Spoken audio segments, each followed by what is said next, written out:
महाभारत में क्या कर्ण का विजय धनुष अर्जुन के गणविद धनुष से बेहतर था? हेलो गाइज, मैं हूं दिलीप जोनवर। आप लोग देख रहे हैं मिस्टर दिलीप ऑफिशियल 4K। तो आइए शुरू करते हैं।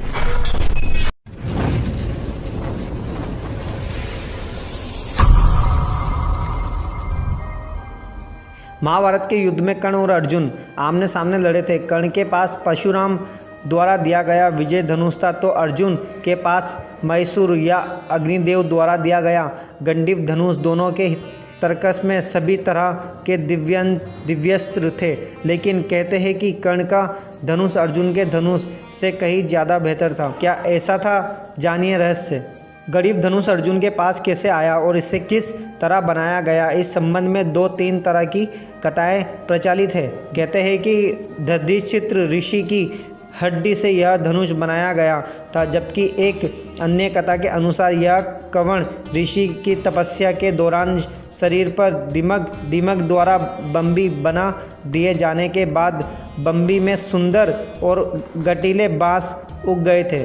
जब कवण ऋषि की तपस्या पूर्ण हुई तो ब्रह्मा की सलाह पर उस बाँस से 3 धनुष बनाए गए, पिनाक, शागड़ और गंडीवा धनुष वरुण देव के पास था, जिसे उन्होंने अग्निदेव को दे दिया था। अग्निदेव ने अर्जुन को दे दिया था। जब एक दूसरी कथा के अनुसार खंडव वन में इंद्रप्रस्थ बनने के दौरान यह धनुष मयूसर ने अर्जुन को देते हुए इसका इतिहास बताया था। जो भी हो, यह धनुष और इसका तर्काश चमत्कारी या कहे कि दिव्य था। अर्जुन के धनुष की टक्कर से पूरा युद्ध क्षेत्र गूंज उठता था। रथ पर सवार कृष्ण और अर्जुन को देखने के लिए देवता भी स्वर्ग से उतर गए थे। इस धनुष का तर्काश अक्षय था। इस तर्काश के बाण कभी समाप्त नहीं होते थे।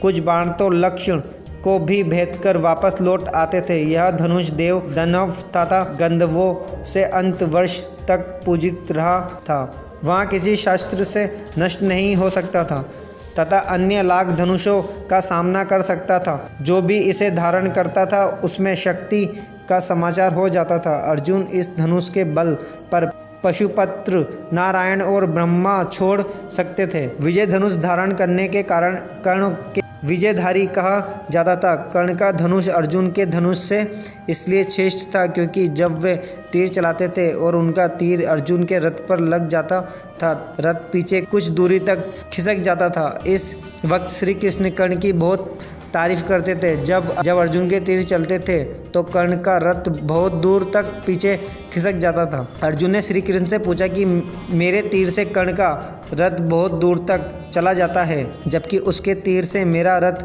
कुछ कदम ही जाता है, फिर भी आप मेरी नहीं उसका कर्ण की वे क्यों तारीफ करते हैं? इस सवाल के जवाब में श्री कृष्ण कहते हैं कि तुम्हारे रथ पर हनुमान जी स्वयं विराजमान है और मैं भी बेटा हूँ, फिर भी कर्ण के तीर में इतनी क्षमता है कि वह हमारे रथ को कुछ कदम पीछे धकेल देता है। सोचो, यदि हनुमान जी और मैं इस रथ से उतर जाए तो क्या होगा? अर्जुन उनकी बात समझ जाता है। कृष्ण ने यह भी कहा था कि जब तक कर्ण के हाथ में उसका विजय धनुष है तब तक तीनों लोकों के युद्ध एक साथ मिलकर भी कर्ण को नहीं हरा सकते हैं। कर्ण के धनुष में ऐसी खूबियाँ थी जो अर्जुन के गणविद धनुष में नहीं थी। विजय एक ऐसा धनुष था कि किसी भी प्रकार के अस्त्र या शस्त्र से खंडित नहीं हो सकता था। इससे तीर टूटते ही भयंकर ध्वनि उत्पन्न होती थी। कहते हैं कि कर्ण का विजय धनुष मंत्रों से इस प्रकार अभिमंत्रित था कि वह जिस भी युद्ध के हाथ में होता था उस युद्ध के चारों तरफ एक ऐसा अभेद घेरा बना देता था जिसे भगवान शिव का पशुपात्रा भी भेद नहीं कर सकता था।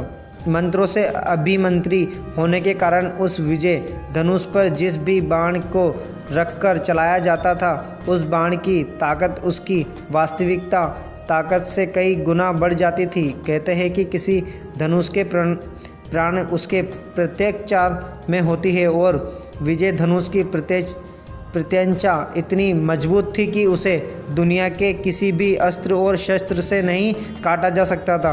कहते हैं कि इस धनुष का निर्माण नृत्यकारी तारकासुर राक्षस के 3 पुत्रों की नगरी त्रिपुरा के विनाश करने के लिए किया था। इसी धनुष से भगवान शिव ने अपना पशुपत्र चलाकर 3 नगरियों का एक साथ ध्वंस कर दिया था। उन तीनों असुरों की नगरी के विनाश के बाद भगवान शिव ने इस विजय धनुष को देवराज इंद्र को दे दिया था। देवराज इंद्र ने इस अयुद्ध और शक्तिशाली धनुष से कई बार युद्ध में असुरों और राक्षसों का विनाश किया था। बाद में परशुराम ने हेयवंशी क्षत्रियों को विनाश के लिए भगवान शंकर की तपस्या कर उनसे यह धनुष मांगा तो भगवान शंकर ने इस धनुष को इंद्र से लेकर परशुराम को दे दिया था। फिर जब कर्ण ने झूठ बोलकर भगवान परशुराम के यहाँ से धन वृद्धि और ब्रह्मास्त्र चलाने की शिक्षा ली और जब परशुराम को इसका पता चला तो उन्होंने कहा कि जब वक्त पड़ेगा तब तू यह विद्या भूल जाएगा। फिर बाद में परशुराम को दया आई तो उन्होंने यह विजय धनुष देकर आशीर्वाद भी दिया था कि तुम्हारी अमिट प्रसिद्धि रहेगी। कर्ण को महाभारत में तब तक नहीं मारा जा सकता था जब तक कि उसके हाथ में वह धनुष था। कहते हैं कि महाभारत में युद्ध के 17वें दिन जब कर्ण के कौरवों की सेना का सेनापति था, जब उसने अर्जुन से युद्ध करने के लिए पहली बार अपना विजय धनुष हाथ में उठाया था। कर्ण और अर्जुन का भयंकर युद्ध हुआ, लेकिन युद्ध का कोई परिणाम नहीं निकल रहा था, बल्कि अर्जुन के सारे प्रयास विफल होते जा रहे थे। श्री कृष्ण ने एक कीचड़ भरे गड्ढे की ओर अपना रथ मोड़ दिया। कर्ण की शरारती शल्य ने भी अपना रथ उस रथ के पीछे पीछे चला दिया। कर्ण के रथी को वहाँ कीचड़ का गड्ढा नहीं दिखाई दिया और उसका रथ गड्ढे में फंस गया। अब कर्ण ने अपने धनुष को रथ में ही छोड़कर गड्ढे में फंसे रथ को पहिए को निकालने लगे। बस यही वक्त था कि जबकि श्री कृष्ण के कहने पर अर्जुन ने निहायते कर्ण पर तीर चला दिया। भगवान कृष्ण ने इस बात को जानते थे कि यदि यह मौका चूके तो फिर अर्जुन को बचाना मुश्किल होगा, इसलिए उन्होंने यह कठिन फैसला तुरंत ही लिया जो कि युद्ध के नियमों के विरुद्ध था। वैसे भी सबसे पहले तो युद्ध के नियम कौरवों ने ही तोड़े थे, निहायते अभिमन्यु को मारकर।